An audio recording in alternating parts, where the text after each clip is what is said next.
Thomas, Percy and James were looking at the early morning sky. "Everyone's so much happier when springtime comes," said Thomas happily.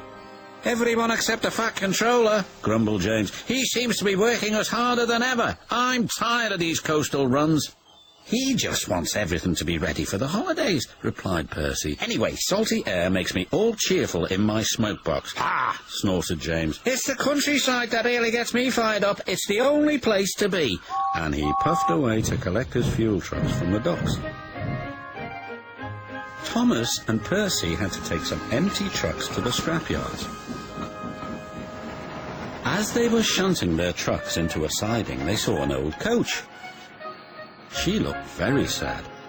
"What are you doing here?"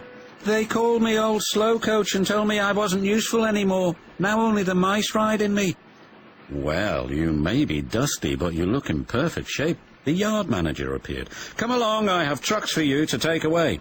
"Excuse me," said Percy's driver. "Can you tell us about this coach?" "Old slow coach, she's been here for years. She'll be broken up when we find her time," he replied. The engines were most dismayed. "We'll try and help you," said Thomas, but he didn't know how. Meanwhile, James was enjoying himself. "This is the life," he chortled. But he was heading for trouble. One of the fuel trucks was leaking. And suddenly it caught fire. "Help!" cried James. They reached the siding, and his driver gave the alarm. "It's fuel, and it's dangerous."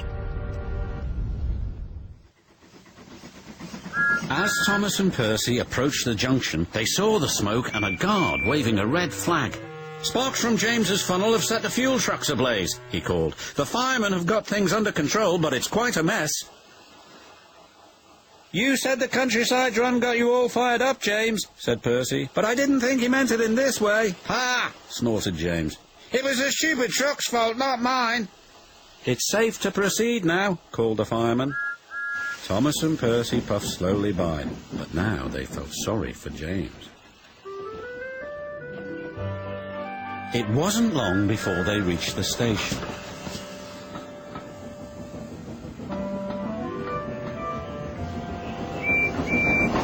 Later, as they were having a long drink at the water towers, they suddenly heard a commotion. "What's the matter?" Thomas asked. "It's another fire at the workman's hut," replied Thomas's driver. "We'd better see what we can do."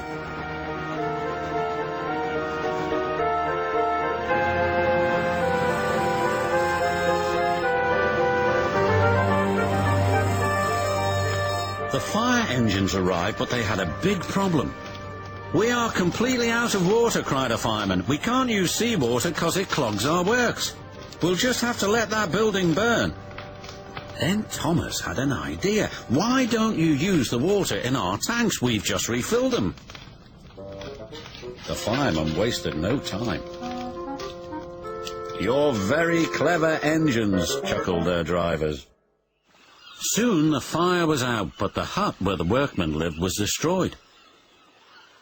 "We'll need to find something to house the men. They can't sleep on the beach," said the foreman. "What about old slow coach? She would be perfect for the workmen." "Comfy too," added Thomas. "What a good idea, Percy," said his driver. They phoned the Fat Controller, who agreed. "She'll be spick and span by the time you collect her." And she was, and very happy too. "I can't thank you enough," she said. "I feel splendid."